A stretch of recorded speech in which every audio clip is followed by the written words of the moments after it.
Pangkaraniwang katahimikan sa isang abalang lugar ng mga boarding house para sa mga estudyante sa Loyola Heights, Quezon City ay biglang nabalot ng lagim noong Linggo ng gabi. Bandang 8:30, isang nakabibinging sigaw ang umalinggaw matapos maamoy ng mga residente ang isang masangsang na halimuyak na nagmumula sa isa sa mga silid sa ikalawang palapag. Sa simula, inakala nilang amoy lamang ito ng napanis na pagkain, isang pangkaraniwang pangyayari sa lugar na puno ng mga mag-aaral na abala sa kanilang pag-aaral. Subalit, lumalim ang kanilang pagdududa nang mapansin nilang ang umuupa sa silid na iyon, isang 22 taong gulang na babaeng estudyante na kinilalang si Nika Alvarez, ay 2 araw nang hindi lumalabas ng kanyang kwarto. Ang may-ari ng boarding house, na nabalot na ng pag-aalala, ay tumawag na sa mga opisyal ng barangay. Matapos ang paulit-ulit na pagkatok na walang tugon, napilitan silang sirain ang pinto. Sa pagbukas nito, isang nakabibinging katahimikan ang sumalubong sa lahat. Sa likod ng isang saradong aparador na gawa sa kahoy, natagpuan ang walang buhay na katawan ni Nika. Ang katawan niya ay naglalabas na ng masangsang na amoy, at tinatayang mahigit 1 araw na siyang pumanaw. Ang mga pulis na dumating ilang minuto ang lumipas ay agad na nagkordon sa lugar at sinimulan ang kanilang investigasyon. Ayon sa mga residente, si Nika ay kilala bilang isang tahimik na tao at bihirang makisalamuha sa ibang mga boarder. Gayunpaman, ilang araw bago ang insidente, may mga nakarinig ng matinding pagtatalo mula sa kanyang silid, kasama ang isang hindi kilalang lalaking bisita. Isa sa mga saksi, si Rina, ay nagkwento na nakarinig siya ng malakas na kalabog at isang pigil na sigaw mula sa loob ng kwarto. Ngunit hindi siya naglakas loob na lumapit dahil inakala niyang simpleng away magkasintahan lamang ito. Akala ko po nag-aaway lang sila kaya hindi ko pinansin. Pero nang lumabas na iyong kakaibang amoy, doon na kami lahat nagpanik, pahayag ni Rina sa mga otoridad. Natagpuan ng mga pulis ang ilang ebidensya, kabilang ang cellphone ng biktima, mga nagkalat na damit, at mga patak ng tuyong dugo sa sahig malapit sa aparador. Mula sa paunang pagsusuri, walang palatandaan ng pagnanakaw. Ang pitaka at laptop ng biktima ay nasa kanilang mga pwesto. Pinalakas nito ang teorya na ang motibo sa likod ng krimen ay hindi pagnanakaw, kundi personal na paghihiganti. Mabilis na kumalat sa social media ang balita tungkol sa pagkakadiskubre sa bangkay ng estudyante na nagdulot ng takot sa mga mag-aaral na nakatira malapit sa mga universidad sa Katipunan. Maraming netizen ang nagpahayag ng kanilang pakikiramay at pag-aalala sa seguridad sa mga boarding house na dati nilang itinuturing na ligtas. Sinusubaybayan na ngayon ng pulisya ang mga huling komunikasyon ng biktima, kabilang ang mga text message at huling tawag mula sa isang taong pinaghihinalaang malapit sa kanya. Sa kabilang banda, ang universidad kung saan nag-aaral ang biktima ay naglabas ng pahayag ng malalim na pakikidalamhati at nangakong magbibigay ng suporta sa pamilya ng biktima. Samantala, ang mga residente sa paligid ay nababalot pa rin ang takot at hindi makapaniwala dahil ito ang unang pagkakataon na isang ganito kalagim na krimen ang naganap sa kanilang komunidad. Nang gabing iyon, isang dilaw na police line ang nakaharang sa pinto ng kwarto ni Nika. Ang umiikot na asul at pulang ilaw mula sa mga patrol car ay nagbibigay ng nakapangingilabot na anino sa mga pader ng gusali na ngayon ay pinalilibutan na ng mga mamamahayag at mga usisero. Sa gitna ng nakabibinging katahimikan, isang bagay ang malinaw, ang misteryo sa pagkamatay ng dalaga mula sa Katipunan ay nagsisimula pa lamang. Matapos ang paunang proseso ng identifikasyon, agad na dinala ng Scene of the Crime Operatives, SOCO, ang labi ni Nika sa Camp Crame General Hospital para sa otopsya. Samantala, ang mga investigador mula sa Quezon City Police District, GING, ay nakatuon sa pagsusuri sa cellphone ng biktima na siyang pangunahing susi sa paglutas ng misteryo. Mula sa resulta ng digital forensic examination, natuklasan ang ilang kahina-hinalang mensahe na ipinadala ng biktima sa isang taong may inisyal na Rico Z, na pinaghihinala ang kanyang dating kasintahan. Ang huling mensahe, na ipinadala 2 araw bago matagpuan ang biktima, ay maikli ngunit puno ng matinding emosyon. Kailangan nating mag-usap. Pagod na kung laging ako ang sinisisi. Masusing sinuri ng mga investigador ang kasaysayan ng kanilang komunikasyon. Napag-alaman na si Rico Zamora, isang estudyante mula sa ibang universidad sa Maynila, ay bumisita sa boarding house ni Nika noong Biyernes ng gabi. Isang THS camera sa isang makitid na eskinita malapit sa gusali ang nakahuli sa isang lalaking nakaitim na jacket at face mask na pumasok bandang 10:15 ng gabi. Ngunit hindi na nakita sa recording ang paglabas ng lalaki hanggang sa kinaumagahan. Ang katotohanan ito ay nagpatibay sa hinala na ang pagtatagpo nila ng gabing iyon ang naging katapusan ng buhay ni Nika. Mabilis na kumilos ang pulisya.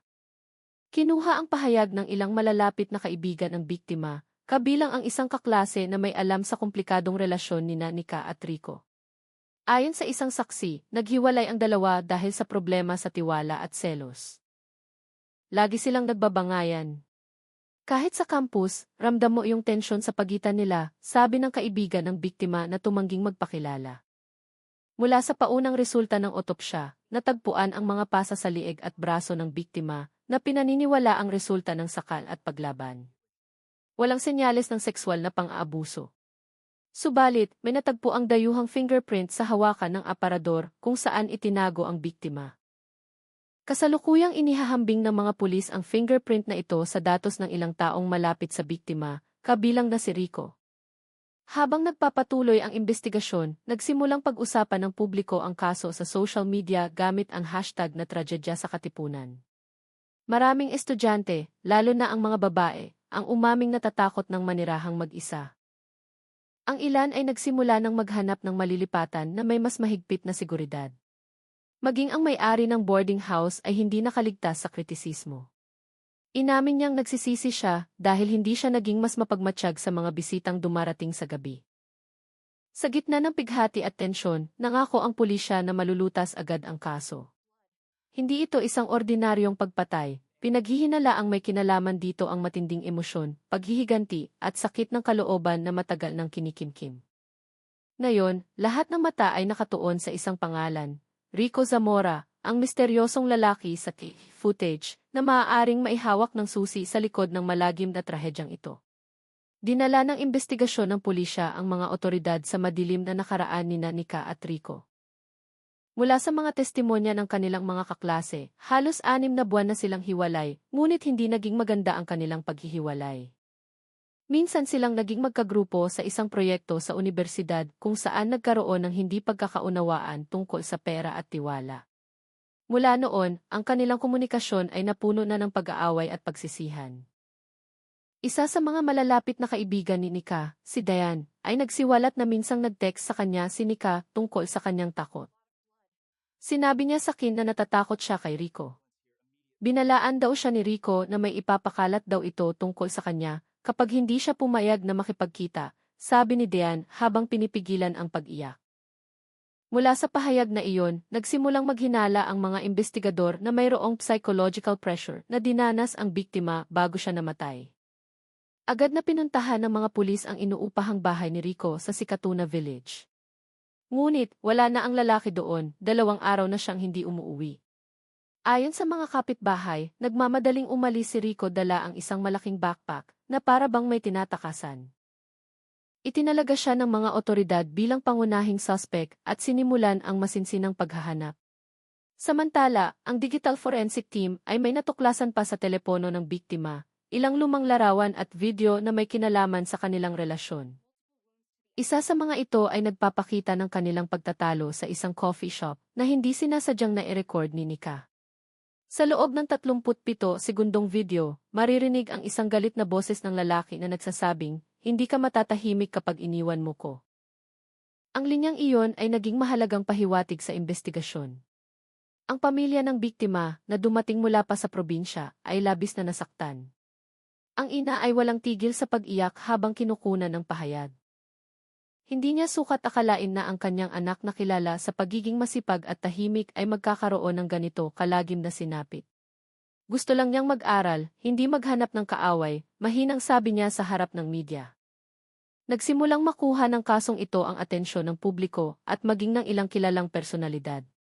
Isang women's rights organization sa Maynila ang nanawagan sa pulisya na agarang lutasin ang kaso dahil marami ng kaso ng karahasan laban sa kababaihan ang hindi nabibigyan ng hustisya. Naging trending sa iba't ibang social media platforms ang hashtag na Justice for Nika. Sa gitna ng lumalaking panggigipit mula sa publiko, nangako ang pulisya na tatapusin ang kaso sa lalong madaling panahon. Ngunit sa likod ng lahat, isang malaking tanong ang bumabagabag sa isipan ng mga investigador, si Rico lang ba talaga ang may gawa nito, o may iba pang taong naglalaro sa anino ng nakaraan ni Nika na hindi pa ganap na nabubunyag? Matapos makalap ang ebidensya mula sa Kiki, at sa resulta ng otopsya, sinimulan ng Kisi ang pagtugis kay Rico Zamora. Ayon sa huling impormasyon, nakita siya sa Cubao Bus Terminal noong nakaraang gabi.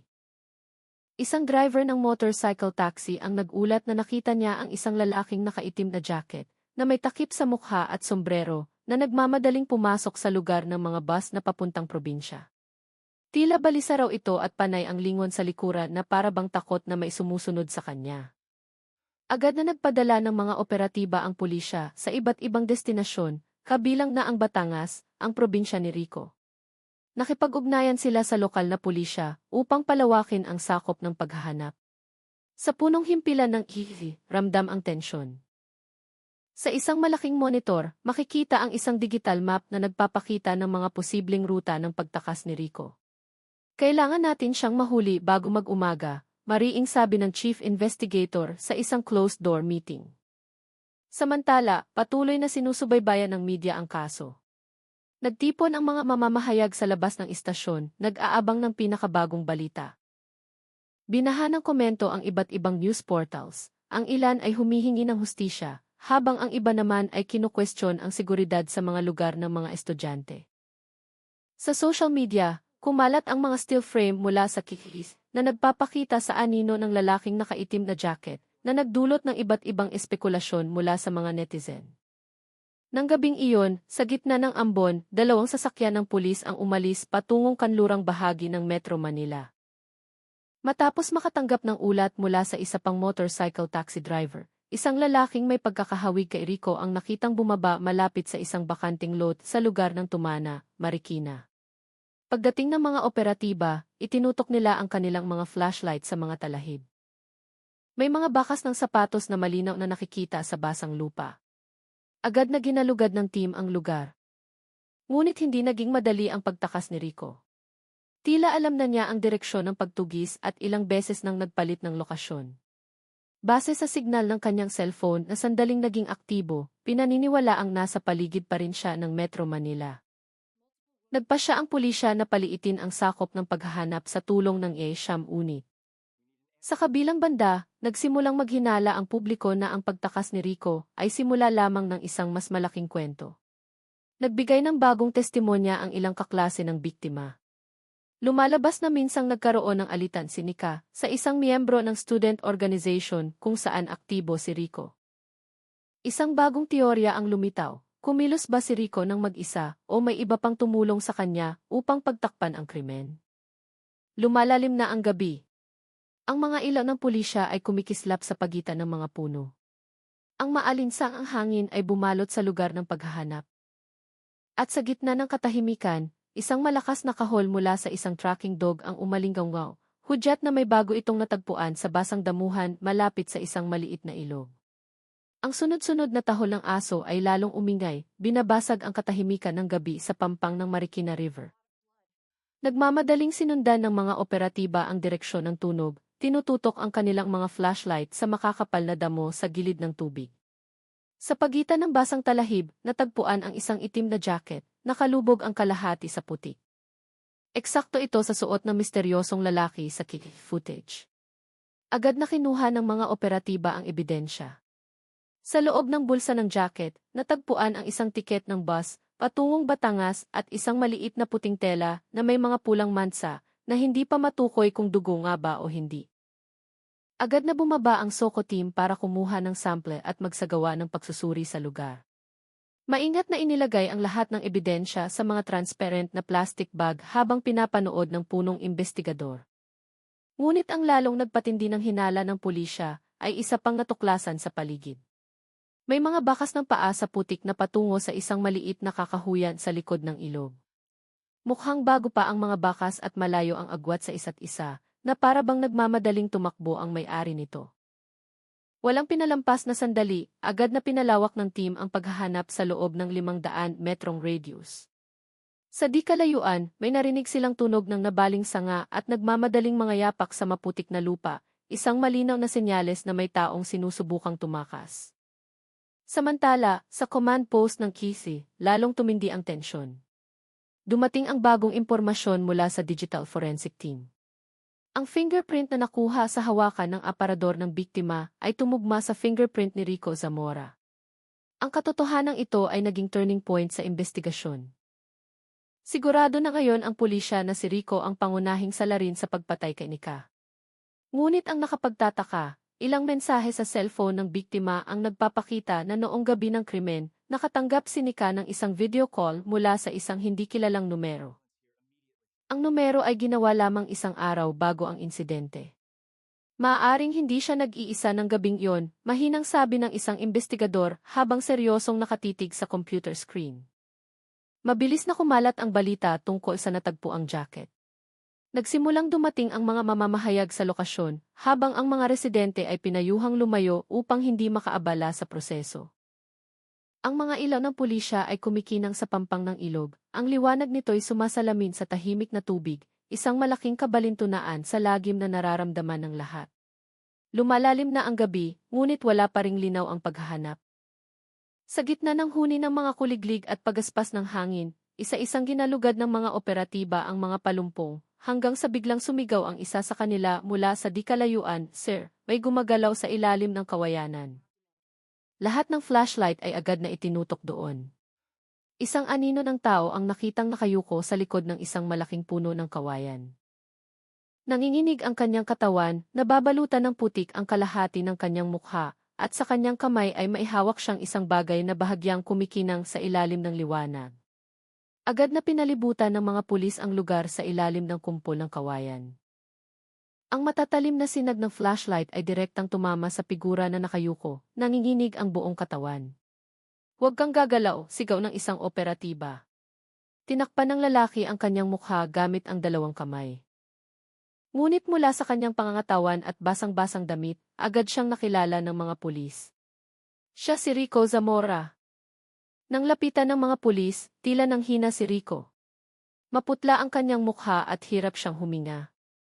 Nanginginig ang kanyang kamay habang hawak ang isang maliit na metal na bagay, na isang folding knife pala na may mga tuyong mansa sa dulo. Agad na kinuha ng mga operatiba ang kutsilyo, habang pinupusasan si Rico ng walang anumang paglaban. Ngunit ang ikinagulat ng mga investigador ay hindi ang pagsuko ni Rico, kundi ang mga unang salitang lumabas sa kanyang bibig.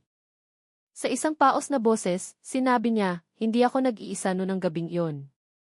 May iba pang tao doon." Ang pahayag na iyon ay agad na nag-iwan ng malaking tandang pananong. Isinakay si Rico sa sasakyan at dinala sa gihis para sa mas malalim na investigasyon. Sa buong biyahe, tila may ibinubulong siya sa kanyang sarili, paulit-ulit na binabanggit ang isang pangalan. Si Dindo. Siya ang nagsimula ng lahat. Sa interrogation room, inamin ni Rico na pumunta siya sa boarding house ni Nika ng gabing iyon upang ayusin ang kanilang matagal ng problema. Iginiit niyang wala siyang intensyong pumatay, gusto lamang niyang humingi ng tawad. Ngunit nagkagulo raw ang sitwasyon nang tumanggi si Nika na makipag-usap at nagbantang isusumbong ang lahat ng kanyang ginawa sa pamunuan ng unibersidad. Sa kanyang salaysay, inamin ni Rico na nadala siya ng emosyon at hinampas ang aparador, ngunit iginiit na umalis siya pagkatapos noon. "Buhay pa siya noon nang umalis ako," sabi ni Rico na may maputlang mukha. Gayunpaman, iba ang ipinapakita ng investigasyon. Walang nakitang lumabas si Rico sa lugar hanggang madaling araw sa Kiki. Ang mas kahina-hinala, ang tinatayang oras ng pagkamatay ng biktima ay hindi eksaktong tumutugma sa oras na sinabi ni Rico. Mayroong halos 4 na oras na pagkakaiba na nangangahulugang may nangyari matapos umalis si Rico o marahil ay may dumating na iba. Samantala, ang pangalang Dindo na binanggit ni Rico ay naging bagong anggulo sa kaso. Natuklasan ng pulisya na si Dindo ay kasamahan ni Rico sa isang student organization at naging malapit din kay Nika ilang buwan na ang nakalipas. Naging masama ang kanilang relasyon dahil sa isang personal na issue, at mula noon ay bihira nang magpakita si Dindo sa campus. Ngayon, sinimulan ng pagdugtungin ng mga investigador ang lahat ng impormasyon. Posible kayang dumating si Dindo sa boarding house ng gabing iyon matapos umalis si Rico. Sangkot ba siya sa pagtatangkang pagtakpan ang krimen? At bakit tila takot na takot si Rico na banggitin ang kanyang pangalan? Sa labas ng istasyon, lalong dumami ang tao. Nagkumpulan ang mga mamamahayag, itinututok ang kanilang mga kamera sa sasakyang naglalaman ng bagong huli. Sa loob, nakayuko si Rico, nakaposas ang dalawang kamay habang blanko ang tingin sa kawalan, na para bang alam niyang kalahati pa lamang ng madilim na kwentong ito ang nabubunyag. Kinabukasan, naging mas matindi ang tensyon sa gigsi. Ang pangalan ni Dindo ay opisyal nang isinama sa listahan ng mga person of interest na maaaring may alam sa malagim na pangyayari. Mula sa investigasyon, napag-alaman na si Dindo ay matalik na kaibigan ni Rico, simula pa noong unang taon nila sa kolehiyo. Ngunit, lumamig ang kanilang relasyon matapos nilang parehong makilala si Nika. Ayon sa ilang saksi sa unibersidad, naging mainit ang kompetisyon sa pagitan ng dalawa. Naramdaman daw ni Dindo na tinredor siya nang maging kasintahan ni Rico si Nika, gayong may pagtingin din siya sa dalaga. Nag-away sila mismo sa harap ng building ng college namin, kinailangan pa silang awatin ng mga kaibigan nila, sabi ng isang estudyanteng nakasaksi. Ang matagal na tensyon na iyon ay tila hindi pa pala tuluyang natapos. Mula sa mas malalim na pagsusuri sa digital forensics, natuklasan ng pulisya na ang cellphone ni Nika ay nakatanggap ng isang mensahe ng pagbabanta mula sa isang hindi kilalang numero isang linggo bago siya mamatay. Maikli ngunit nakapangingilabot ang laman ng mensahe. Kapag nagsalita ka, ikaw ang malilintikan. Ang numero ng nagpadala ay natuklasang nakarehistro sa pangalan ni Dindo. Gamit ang datos na ito, mabilis na kumilos ang mga pulis patungo sa tirahan ni Dindo sa Project 4. Ngunit pagdating doon, wala nang tao sa bahay. Ayon sa mga kapitbahay, 3 araw nang umalis si Dindo dala ang kanyang motorsiklo at ilang mahahalagang gamit. Mukha siyang nagmamadali, hindi man lang nagpaalam, sabi ng isang residente. Kasabay nito, muling tinawag si Rico para sa karagdagang interogasyon. Sa isang hindi matatag na kalagayan ng isip, inamin niyang tinawagan siya ni Dindo noong gabi ng krimen at sinabing, kung hindi mo kayang ayusin iyan, ako na ang bahala. Ang pangungusap na iyon ay naging mahalagang susi na nagbuka sa hinala ng pagkakasangkot ng pangalawang tao. Samantala, lalong nahati ang opinyon ng publiko. Ang ilan ay naniniwalang si Rico ay ginawang pain lamang, habang ang tunay na salarin ay malaya pa.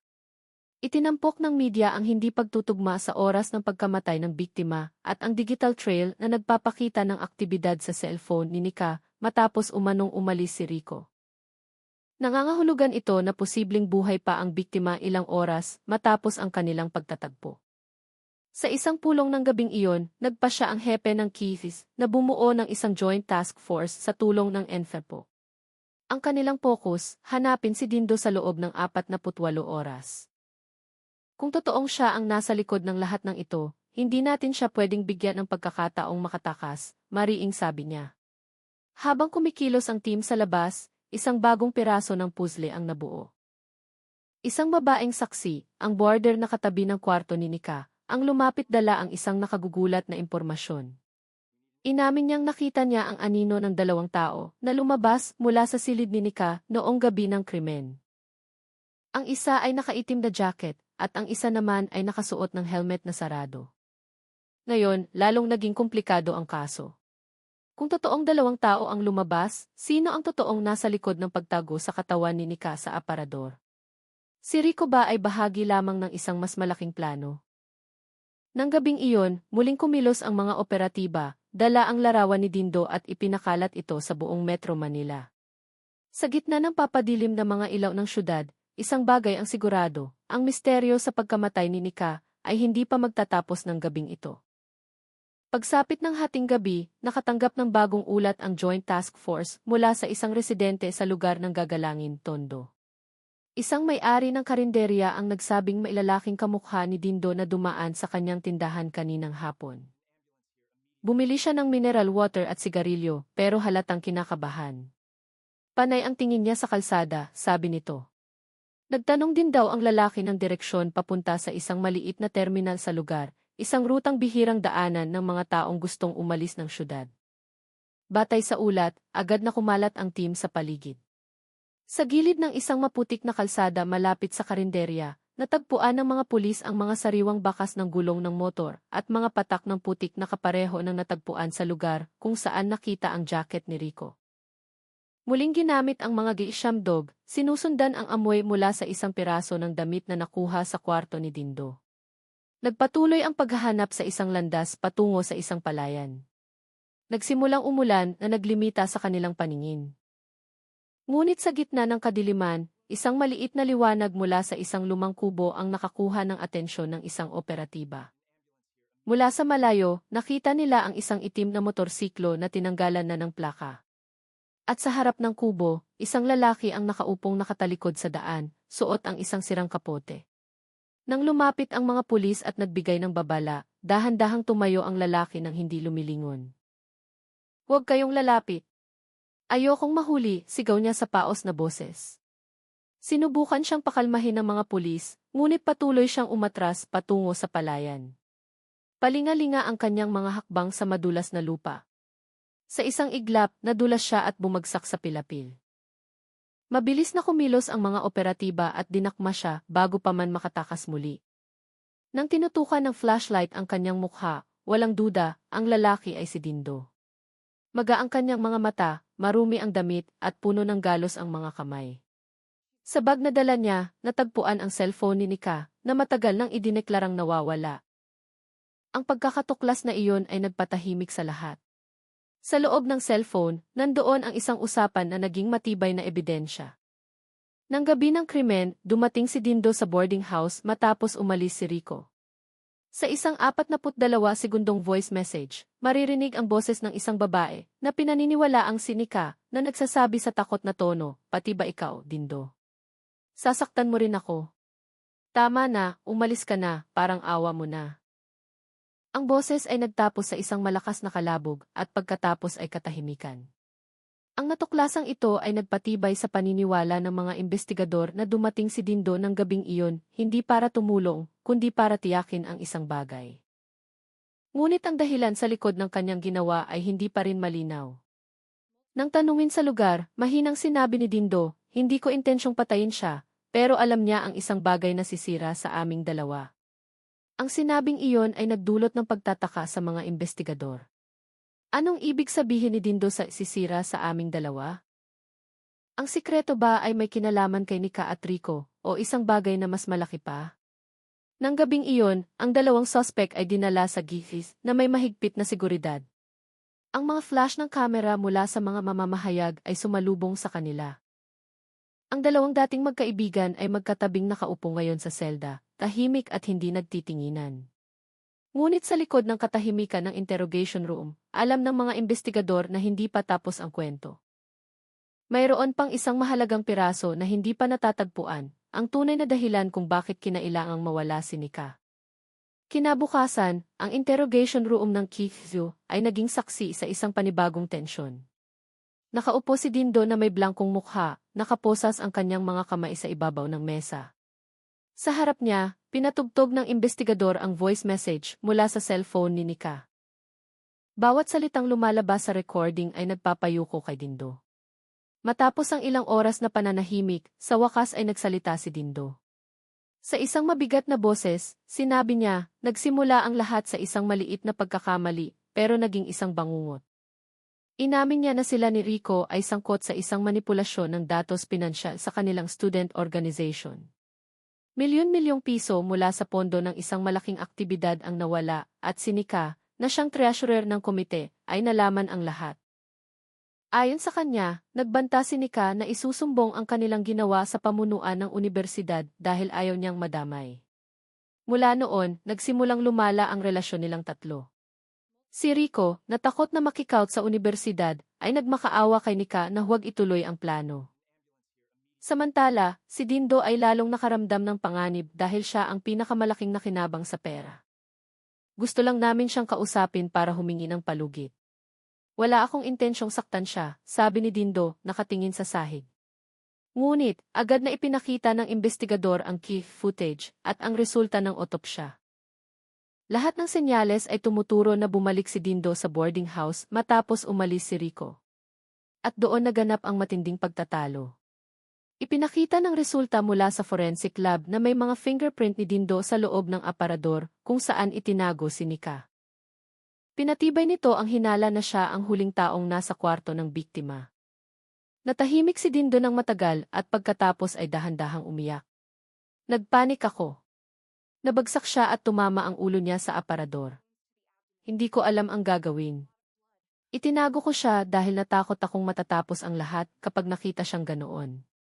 Ang pag-amin na iyon ay yumanig sa buong team. Ang motibo ay hindi lamang paghihiganti, kundi takot sa isang sikretong maaaring sumira sa kinabukasan nilang tatlo. Si Rico, na sa simula ay gusto lamang ayusin ang relasyon, ay hindi alam na darating si Dindo para tapusin ang problema sa sarili nitong paraan. Habang kumakalat ang balita ng pag-aresto kay Dindo, lalong tumindi ang reaksyon ng publiko. Marami ang nagalit dahil ang isang trahedya ay nag-ugat sa isang simpleng problema na binalot ng kasinungalingan at takot. Ang unibersidad ay naglabas ng opisyal na pahayag. Ikininalungkot nila ang pangyayari at nangakong hihigpitan ang pagbabantay sa mga aktibidad ng mga student organization. Ngunit may isang bagay pa ring bumabagabag. Mula sa pinakabagong digital forensic analysis, natagpuan ang isang naka-encrypt na video file sa cellphone ng biktima na hindi pa nabubuksan. Naniniwala ang pulisya na ang file na ito ay naglalaman ng huling ebidensya, marahil isang recording ng gabi ng krimen o isang pag-amin mula sa biktima bago siya namatay. Sa forensic server room, ang computer screen ay nagpapakita ng mga linya ng code na unti-unting nabubura. Ito na, sabi ng isang teknisyan sa kinakabahang tono. Nagtagumpay silang buksan ang file. Sa loob ng 3 minutong recording, makikita ang mukha ni Nika na nagsasalita sa mahinang boses, puno ng pag-aalala ang kanyang mga mata. Ngunit bago pa marinig ng buong team ang video hanggang sa dulo, biglang namatay ang computer screen. Natahimik ang kwarto. Nagkatinginan ang mga investigador. Isang technical glitch lang ba ito? O mayroong sadyang sumusubok na burahin ang huling ebidensya na maaaring magbunyag ng buong katotohanan. Isang mahinang tunog mula sa forensic server ang narinig kasabay ng muling pag-ilaw ng screen. Nagmamadaling inayos ng mga teknisyan ang sistema. Mabilis na gumalaw ang kanilang mga kamay sa keyboard. Matapos ang ilang minuto na parang oras ang haba, ang video na biglang nawala ay sa wakas ay na-play muli mula sa simula. Lahat sa kwarto ay nagpigil ng hininga. Malabo ang kuha na para bang nanginginig ang kamay ng nagre-record. Nakaupo si Nika sa gilid ng kanyang kama, maputla ang mukha at nakatutok ang mga mata sa kamera. Kung nahanap niyo ang video na to, ibig sabihin baka wala na ko. Hindi ko na alam kung kanino magtitiwala. Huminto siya sandali, lumunok at nagpatuloy, dumating si Rico ngayong gabi, sabi niya hihingi siya ng tawad. Pero natatakot din ako kay Dindo. Alam nilang pareho na hawak ko ang ebidensya tungkol sa pera. Ayoko nang masangkot sa mga kasinungalingan nila. Nagsimulang tumulo ang luha sa kanyang mga pisngi. Lumingon siya sa direksyon ng pinto na para bang may narinig. May narinig akong motor na huminto sa labas. Papatayin ko muna yung ilaw. Kung hindi ko man maipadala ang video na to, sana may makahanap. Natigil ang kanyang pagsasalita. Isang malakas na kalabog ang narinig mula sa direksyon ng pinto. Biglang gumalaw ng mabilis ang kamera at naging itim ang screen. Natahimik ang forensic room. Nagkatinginan lamang ang mga investigador ng walang imik. Ang video na iyon ay naging huling patunay na nagpapatibay na alam ng biktima ang panganib na nagbabanta sa kanya. Nagawa pa niyang i-record ang mga huling sandali bago mangyari ang trahedya. Sa ebidensyang ito, sa wakas ay nagkaroon ng linaw ang kaso. Si Rico ay kinasuhan ng physical injuries resulting in homicide, habang si Dindo ay kinasuhan ng murder dahil sa kanyang pagtatangkang pagtakpan ang krimen. Ngunit kahit na nagsimulang umusad ang hustisya, ang sugat na iniwan ng kaso sa lipunan ay nananatiling malalim. Sa unibersidad, nag-organisa ang mga estudyante ng isang prayer vigil sa grounds ng kanilang kolehiyo, nagsindi ng mga kandila para alalahanin si Nika. Marami ang hindi napigilang umiyak nang banggitin ang kanyang pangalan. Gusto lang niyang maging tapat, sabi ng isa sa kanyang mga propesor. Pero ang katapatan, minsan, ay nagiging banta sa mga taong nabubuhay sa kasinungalingan. Sa labas ng gusali ng pulisya, naghihintay ang mga mamamahayag para sa opisyal na press conference. Tumayo ang hepe ng Kisi sa harap ng mikropono na may seryosong mukha. Ang kasong ito ay isang paalala sa ating lahat na ang bawat kasinungalingan, gaano man kaliit, ay maaaring magtapos sa isang malaking trahedya kapag tinakpan ng karahasan at takot. Samantala, ang cellphone ni Nika ay itinago bilang huling ebidensya. Sa loob nito, may natirang isang voice note na hindi na naipadala. Iisa lamang ang laman nitong maikling pangungusap. Masakit man ang katotohanan, pero at least, hindi na ako mabubuhay sa takot. Nang hapong iyon, naging makulimlim ang langit sa Quezon City. Dahan-dahang bumuhos ang ambon sa bakuran ng Kis, na para bang hinuhugasan ang mga bakas ng gulong ng sasakyang nagdala sa dalawang magkaibigan na ngayon ay magkaaway na dahil sa isang madilim na sikretong sila mismo ang lumikha. Ang kaso ng idalaga sa aparador ay opisyal nang idineklarang sarado. Ngunit para sa marami, ang kwentong ito ay mananatiling isang babala kung paano kayang kunin ng kasinungalingan, paghihiganti, at takot ang isang buhay na dapat sana ay may mahaba pang kinabukasan. Lumipas ang mga araw, ngunit ang bigat ng atmosfera sa selda ng Kisyu ay nananatili. Sa likod ng mga rehas, tahimik na nakaupo si Rico, nakatingin sa sahig. Samantala, sa kabilang selda, balisa si Dindo, paminsan-minsan ay nakatingin sa labas na may blankong mga mata. Dalawang magkaibigan na dati nagtitiwala sa isa't isa ay pinaghiwalay na ngayon ng kasalanang kanilang ginawa. Muling kinausap sila ng mga investigador para sa karagdagang pagsisiyasat. Ang focus ngayon ay hindi na lamang sa kronolohiya, kundi sa dahilan kung bakit nangyari ang lahat. Nang itanong iyon, isang mahabang katahimikan ang bumalot sa silid. Hanggang sa nagsalita si Rico sa isang paos na boses. Gusto ko lang matapos ang lahat, mahina niyang sabi. Pumunta ako roon para humingi ng tawad. Pero nang sinabi niya yung tungkol sa report sa universidad, natakot ako. Naitulak ko siya, pero hindi ko sinasadyang saktan siya. Nagpanik ako kaya umalis ako. Hindi ko alam na darating si Dindo pagkatapos. Yumuko siya, nanginginig ang mga kamay. Kung naging matapang lang sana akong umamin mula sa simula, baka buhay pa siya ngayon. Ngunit ang pag-amin ni Rico ay kalahati lamang ng kwento. Nang si Dindo na ang tanungin, mas naging tensyonado ang kanyang mukha, ngunit blanko ang kanyang tingin, na para bang nawalan na siya ng direksyon. Pumunta ako roon dahil sinabi ni Rico na nabigo siya. Ayokong mabunyag ang lahat. Pagdating ko sa kwarto, wala na siyang malay. Akala ko hinimatay lang siya. Pero nang makita ko ang dugo sa sahig, alam kong tapos na ang lahat. Tinitigan siya ng investigador. Kaya ikaw ang nagtago sa bangkay, tanong ng isa. Dahan-dahang tumango si Dindo. Natakot ako. Ayokong makulong. Gusto ko lang na huminto ang oras ng gabing iyon. Napabuntong hininga na lamang ang mga naroon. Ang kasong ito ay hindi na lang tungkol sa pagpatay, kundi isang madilim na larawan ng pagsisisi, ambisyon, at kasinungalingang nagpatong-patong.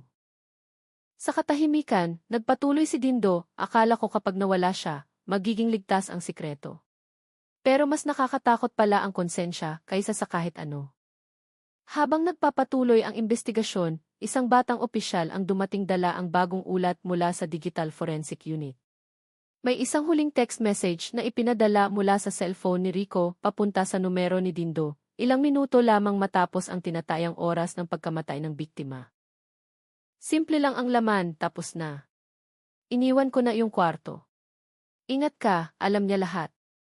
Ang mensaheng iyon ay naging matibay na ebidensya na nag-usap sila ng gabing iyon at parehong may alam sa nangyari. Ngunit nag-iwan din ito ng bagong tanong, kung totoong umalis si Rico bago mamatay ang biktima, paano niya nalaman na tapos na ang lahat? Sa labas ng istasyon, patuloy na pinag-uusapan ng publiko ang kaso. Marami ang nagsasabing ito ay simbolo ng pagkasira ng moralidad sa mga kabataan, nauhaw sa tagumpay at takot na masira ang reputasyon. Isang psychologist mula sa isang kilalang universidad ang nagbigay ng kanyang opinyon. Tinawag ang kaso bilang isang matinding halimbawa ng social conflict sa mga estudyante na hindi nalutas sa tamang paraan. Samantala, sa loob ng malamig na selda, patuloy na bumubulong si Dindo na para bang kinakausap ang sarili. Gusto ko lang ang tahimik na buhay, pero gabi-gabi naririnig ko pa rin ang boses niyang humihingi ng tulong. Nang gabing iyon, bago patayin ang ilaw sa selda, isang maliit na sigaw ang narinig mula sa kinaroroonan ni Dindo. Agad na tumakbo ang mga gwardiya at natagpuan ang isang piraso ng papel sa kanyang kamay na may isang maikling pangungusap. Hindi mamamatay ang katotohanan kahit subukan naming patahimikin. Kinabukasan, muling naging abala ang Mabilis na kumalat ang balita tungkol sa sigaw mula sa selda ni Dindo. Nagkumpulan ang mga mamamahayag, nagtatanong tungkol sa kalagayan ng suspect na pinaghihinalaang nakararanas ng psychological breakdown. Ngunit ang mas nakakuha ng atensyon ay hindi ang kalagayan ni Dindo, kundi isang bagong tuklas matapos suriin ang personal na laptop ni Nika. Isinuko ng pamilya ang laptop isang linggo matapos ang insidente, hindi alam na mayroon itong isang sikretong folder na pinangalanang Pikatotohanan. Naka-password ang folder, ngunit nagtagumpay ang forensic team na buksan ito. Sa loob, mayroong serye ng mga dokumento ng financial reports ng kanilang student organization na nagpapakita ng mas malaking anomalya kaysa sa inaasahan. Umaabot sa daan-daang libong piso ang halaga, at ang nakagugulat, ang pangalan ni Rico at Dindo ay maliit na bahagi lamang ng isang mahabang listahan. May isa pang pangalan na lumitaw sa pinakatuktok ng ulat, Francis Santiago, ang presidente ng kanilang organisasyon, na kilala sa pagiging mahusay at respetado. Siya ang taong tila imposible masangkot dahil sa kanyang magandang reputasyon. Ngunit hindi nagsisinungaling ang mga numero. Nakatala si Francis na tumanggap ng malalaking halaga na may markang E-Special Operational Funds, gayong walang opisyal na aktibidad na tumutugma rito. Nang mas palalimin ng pulisya ang investigasyon, lumabas ang ebidensya na tinawagan ni Francis si Dindo 2 araw bago ang pagpatay. Sa recording ng tawag, maririnig ang mariing boses ni Francis. Siguraduhin mong maayos iyang problema. Ayokong may makarating na report sa DN. Maikli, ngunit sapat na para baguhin ang direksyon ng investigasyon. Ngayon, nabuksan ang posibilidad na si Rico at Dindo ay mga tauhan lamang sa isang mas malaking laro.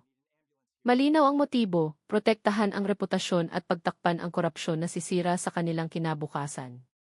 Ngunit nang subukang hanapin ng pulisya si Francis, wala na siya sa Maynila.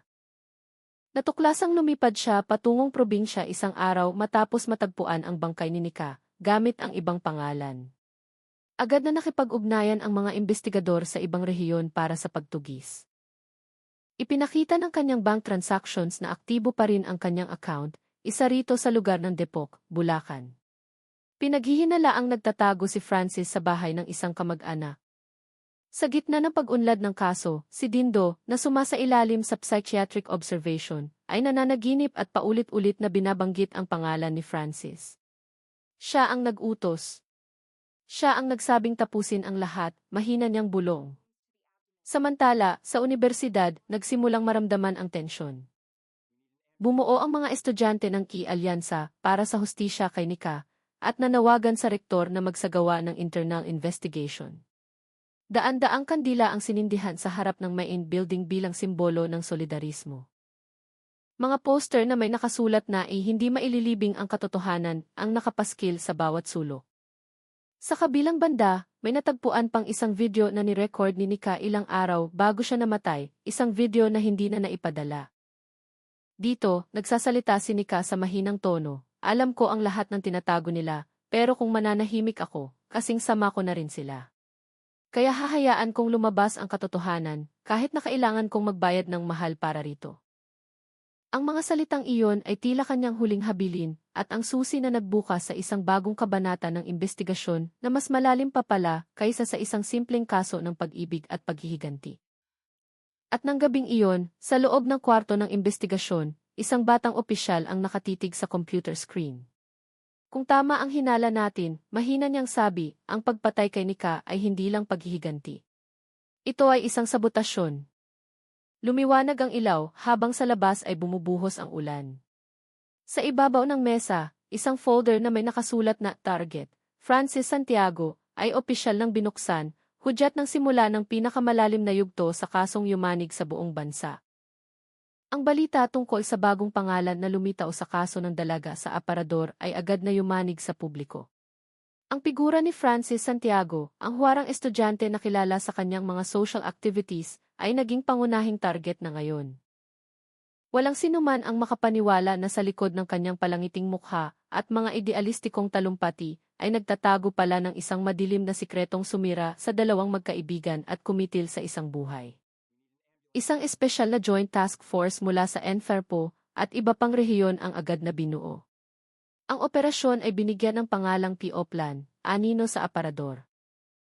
Sa pamamagitan ng pag-trace sa signal ng cellphone at mga bank transaction, natuklasan ng team na nag-withdraw si Francis sa isang AK sa Depok, Bulacan, noong madaling araw. Ipinakita sa CCTV footage na nakasuot siya ng face mask at kulay abong jacket, dala ang isang malaking backpack. Sa command center, isang malaking screen ang nagpapakita ng digital map ng mga lokasyon ni Francis. Mula Depok, lumipat siya patungong Caloocan at pagkatapos ay huminto sa isang inuupahang bahay sa Valenzuela. Agad na kumilos ang pulisya, ngunit pagdating nila, wala ng tao sa bahay.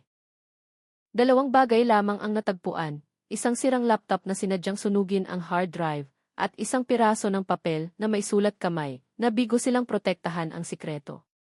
Hindi ako pwedeng mahuli. Kinabukasan, nakakuha muli ng lead ang team mula sa isang toll gate camera. Isang puting van ang nakitang huminto sa isang rest area. At mula sa CCTV, nakita ang isang taong kamukha ni Francis na kausap ang isang lalaking nakasombrero. Pinaghihinalaang ito ang tumulong sa kanya na makatakas. Samantala, sa Maynila, patuloy na ibinabalita ang kaso. Ang unibersidad ay naging sentro ng atensyon. Nagdaos ng press conference ang rektor, ipinapahayag ang kanilang buong kooperasyon. Ngunit ayon sa mga bulong-bulungan, may malaking pressure mula sa labas upang hindi madawit ang ilang mahahalagang pangalan. Sa gitna ng investigasyon, nakatanggap ng isang misteryosong tawag ang isang investigador. Ang boses sa kabilang linya ay mabigat at mahina, alam ko kung nasaan si Francis. Pero kailangan ninyong pumunta ngayong gabi, kayo lang. Ang tawag ay na-trace mula sa Manila North Harbor. Kahit delikado, nagpa siya ang team na puntahan ito. Nang gabing iyon, sa gitna ng makapal na hamog at tunog ng mga barko, dalawang sasakyan ng pulis ang huminto sa isang lumang bodega. Malayo sa kanila, may anino ng isang taong nakatayo sa ilalim ng isang crane, hawak ang isang itim na bag nang itutok ng pulis ang flashlight, nakita nila si Francis Santiago. Ngunit bago pa sila makalapit, tumakbo si Francis patungo sa isang cargo ship. Nagpakawala ng warning shot, ngunit hindi siya huminto. Nagkaroon ng habulan sa pagitan ng mga container. Sa huli, na-corner si Francis sa dulo ng pier. Tapos na ang lahat, Francis, sigaw ng isang investigador. Tumingin si Francis na may namumulang mga mata. Akala niyo pera lang to. Mas malaki pa rito. May ibang tao sa itaas namin na nag-utos na patahimikin si Nika. Kapag nagsalita ako, babalikan din nila kayo. Biglang tumahimik ang lahat. Nang subukang lumapit ng mga pulis, umatras si Francis at nahulog sa madilim na dagat, nawala sa gitna ng mga alon. Agad na naglunsad ng search and rescue operation, ngunit hanggang kinaumagahan, hindi natagpuan ang kanyang katawan. Isang itim na bag lamang ang nakuha mula sa tubig. Sa loob nito, may isang maliit na flash drive na may label na backup plan at isang papel na may sulat, kung mawala man ako, kailangang matagpuan pa rin ang katotohanan. Ang kaso ay hindi na lamang isang lokal na trahedya, kundi isang malaking misteryo na nagbukas sa posibilidad ng isang mas malawak na network ng korupsyon. Ang umaga sa NFERPO ay nagsimula sa isang tahimik ngunit tensyonadong kapaligiran. Sa digital forensic room, nakapalibot ang mga investigador sa isang mesa. Sa gitna nito ay ang maliit na silver na flash drive na natagpuan sa bag ni Francis Santiago. Alam ng lahat na ito ang maaaring maging huling susi sa buong misteryo. Inabot ng ilang minuto bago mabuksan ang encrypted na file. Masyadong sopistikado para sa isang ordinaryong estudyante, sabi ng isang analyst. Nang sa wakas ay bumukas ang file, isang folder na may pangalang isaksi sa dilim ang lumitaw. Sa loob nito, mayroong 12 ng dokumento at 3 maikling video. Ang unang dokumento ay listahan ng mga bank transfer na aabot sa higit 1.3 milyong piso. Mula sa account ng student organization patungo sa iba't ibang individual. Hindi lamang sina Rico at Dindo, kundi pati na rin ang ilang propesor at isang opisyal ng unibersidad. Ang unang video ay nagpapakita ng isang sikretong pulong. Isang hidden camera ang nag-record sa mga pamilyar na mukha. Maririnig ang isang boses, kung magmamatigas siya, lahat tayo damay. Patahimikin niyo siya kahit anong paraan. Ang ikalawang video ay nagpapakita kay Francis mismo na nagre-record ng kanyang pag-amin. Alam kong dito to hahantong. Ginawa nilang pain sina Rico at Dindo para pagtakpan ang dumi ng mga mas nakatataas. Hindi ako bayani. Mali rin ako. Pero kung matagpuan ang video na to, ituloy niyo sa pulis. Huwag hayaang dito matapos ang katotohanan. Ngunit ang pinaka-nakagugulat ay ang ikatlong video na may titulong ihuli para kay Nika. Ipinapakita nito si Francis na nakaupo sa harap ng kamera. Si Nika ang pinakamatapang na taong nakilala ko. Hindi siya natakot sa kanila. Gusto lang niyang maging malinis. Pero masyado akong naging duwag para protektahan siya. Akala ko maililigtas ko ang lahat kung sasabay ako sa laro nila. Nagkamali ako ng malaki. Kung hindi man ako mabuhay ng tahimik, hayaan niyong mabuhay ang katotohanan para sa amin. Isang mahabang katahimikan ang bumalot sa silid. Isa-isang nabuo ang mapait na katotohanan. Ang pagkamatay ni Nika ay hindi lamang trahedya ng pag-ibig, kundi resulta ng isang bulok na sistema, isang maliit na network ng korupsyon na kumitil sa buhay ng isang taong sumubok maging tapat. Sa loob lamang ng ilang oras, ang laman ng flash drive ay naging pambansang balita. Sumabog ang galit ng publiko. Muling nag-trending ang Justice for Nika, ngayon ay may mas malaking sigaw para sa pagbabago. Nagrally ang mga estudyante, hinihingi ang mas malalim na investigasyon. Ilang araw ang lumipas, 3 bagong suspect mula sa universidad ang inaresto, 2 staff sa accounting at 1 opisyal. Ang kaso ay naging isang pambansang investigasyon. Samantala, opisyal nang itinigil ang paghahanap kay Francis. Ngunit marami ang naniniwalang maaaring buhay pa siya, nagtatago sa isang lugar, pinapanood mula sa malayo kung paano unti-unting nabubunyag ang katotohanang kanyang ipinaglaban. Sa universidad, isang huling seremonya ng pag-alala para kay Nika ang idinaos. 1,000 kandila ang sinindihan. Sa gitna ng liwanag, isang estudyante ang tumayo at binasa ang isang maikling sulat na natagpuan sa diary ni Nika, "Ayokong maging biktima. Gusto ko lang malaman ng mundo na ang pagiging tapat ay hindi isang pagkakamali." Umihip ang hangin, nagpatangay sa liwanag ng mga kandila. Ang kaso ng idalaga sa aparador ay sa wakas ay nagbunyag ng isang nakagigimbal na katotohanan, isang iskandalo ng korupsyon sa isang universidad na kumitil ng buhay at nagsangkot ng malalaking pangalan. Ang trahedyang ito ay naging isang matinding paalala na ang katapatan ay madalas na may mataas na halaga, ngunit nananatili itong liwanag sa gitna ng kadiliman ng kasinungalingan.